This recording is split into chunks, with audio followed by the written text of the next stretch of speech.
What is going on, you guys? I am coming to you with a short video today just to talk a little bit about the biggest news for X-Wing in a long, long time, and that's the fact that the Clone Wars are coming. They did announce this at Gen Con.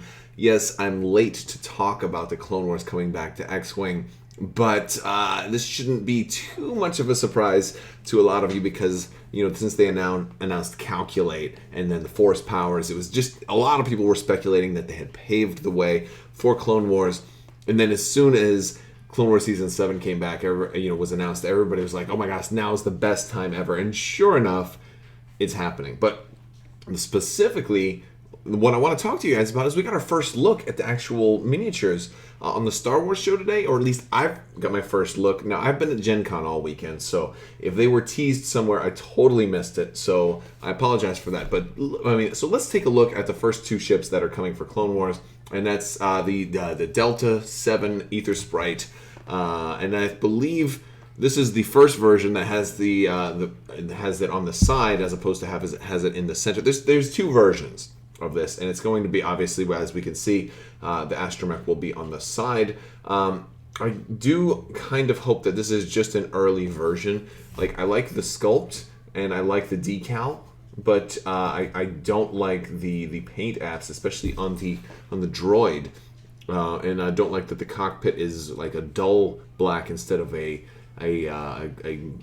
glossy black. Now this is, this looks to be like it's just a prototype, so I am pretty sure we're going to have a better looking model than this as the finished product. But you never know. Sometimes models come out a little different than you expect.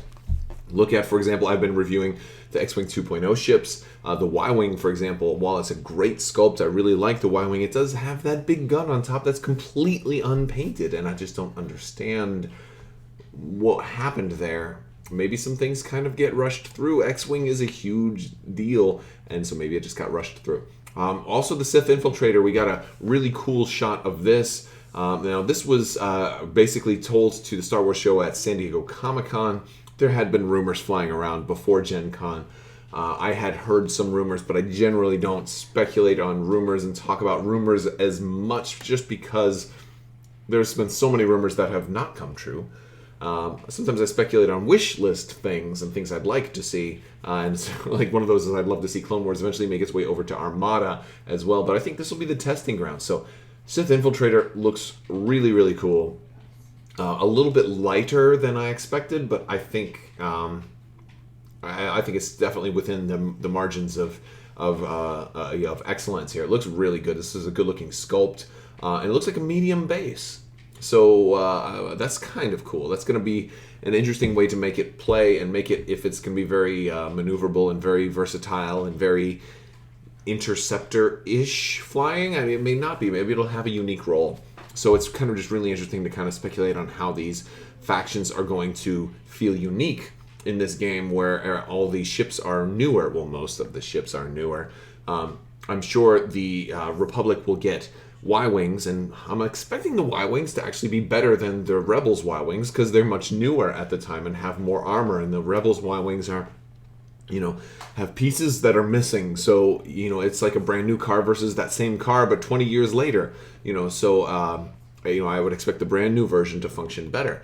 And maybe even cost a little bit more, but I would expect the Y-Wings to be better. The ARC 170s could be similar, but might actually be outfitted differently, considering that the idea of the ARC 170 and the Rebellion is just different. It's like it's a refit, basically. So I wouldn't have any problem with the ARC 170s being fundamentally different, or maybe not fundamentally different, but slightly different. About the level of difference that you see between the T-65 and the T-70 X-Wing is what I would expect for the Republic versus the Rebels version of the ARC 170. But I've already done an entire video talking about all the different ships that we're going to see, so or at least that I would expect to see. So I'll link that at the end of the video below. But this is or off to the side over here. So make sure you check that out. But yeah, so just a lot of really interesting possibilities with getting two more factions. I love the idea of getting more factions, and I think having new factions represents a great launching point for any new players trying to get in to this game. Now, I know some of you aren't crazy about the Clone Wars era, and I know some of you weren't crazy about the prequels, but I think the more I've watched them, they've grown on me, and I think they're just great. They lend themselves greatly to a tabletop type of game. And I just think between the types of games that Fantasy Flight makes, Clone Wars are perfect for it. Legion especially, Armada most of all. Or maybe Legion most of all. You could make an argument either way. But X-Wing is going to definitely have a lot of really cool opportunities here with the Clone Wars coming to it. There's going to be a lot of characters we've never seen. And I think that'll be one of the strengths of the Republic, is the fact that you've got Jedi. So you've got a lot of Jedi. So you can have a lot of really ace pilots that are able to do things that the Empire's best aces just simply aren't able to do. And I think, and similar with the CIS, you have some Force users there. You have Dooku and Asajj Ventress, and some of the traitors like Barriss as well that could potentially be on that side. And so you have that, and Darth Maul. And of course, since we know Darth Maul is coming, but you also might see cheaper swarms. I had done a video a long time ago called "Ships That We Would Never See," and I always said vulture droids we would never see them, because even if they did the faction, they'd have to be cheaper than a TIE fighter. Well, I've already been proven wrong about that, because now we're already getting ships cheaper than a TIE fighter. And that's kind of because the points system has changed up to 200 points. So now you can definitely get systems, ships of all much more varying costs than we've seen before, and 2.0 kind of allows that. So I think there's a tremendous opportunity for so many different types of fighters. It's really exciting. We're going to talk more about this as we get more information, but I hadn't seen this yet, and if this has already been revealed before I'm showing it to you, then I apologize, but I was kind of excited when I saw these images, so I wanted to talk to you guys about them. And if you somehow hadn't heard that the Clone Wars is coming to X-Wing and Legion, then now consider this your announcement. But I would bet most of you have already heard the news. It's tremendous news, and hoping that these sell pretty well, because of the fact that I think that these are going to be a testing ground to see if we can get them in Armada. So if you're an Armada player and you want these, consider, and you also play these other games, consider picking up a couple of expansions of these factions. And, if they do well enough, then I have no doubt that they will make their way to Armada eventually. So pretty cool stuff. They talked about it on the Star Wars show. X-Wing actually got a major segment on the Star Wars show today, so that's kind of good, because the Star Wars show reaches millions of people. So it's nice to get that kind of high level exposure to Star Wars fans at large.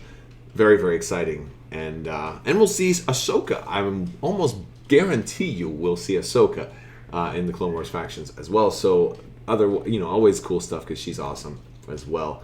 And maybe we'll see Yaddle at some point, or Jar Jar Binks. I don't think we'll see Jar Jar Binks in a Starfighter, but I'm hoping to see him in Legion. Anyway, that's all we got for right now. I just wanted to let you guys know that that's pretty cool, and I think this model could use some work, but I think this model looks really, really good. But there's more to the game than just the models. The models are definitely a selling point. I want to thank you guys so much for watching, and if you like this video, go ahead and give it a thumbs up and let me know what you think in the comments below. Don't forget to share the video. Check out Crabbok.com. I want to give a big thanks to my patrons, and I also want to say check out Discord as well, or if you want to support me on Patreon and help me pay off this giant load of debt I have from going to Gen Con and buying up all the X-Wing stuff, that would help as well. I want to thank you guys so much for watching, and have a great day.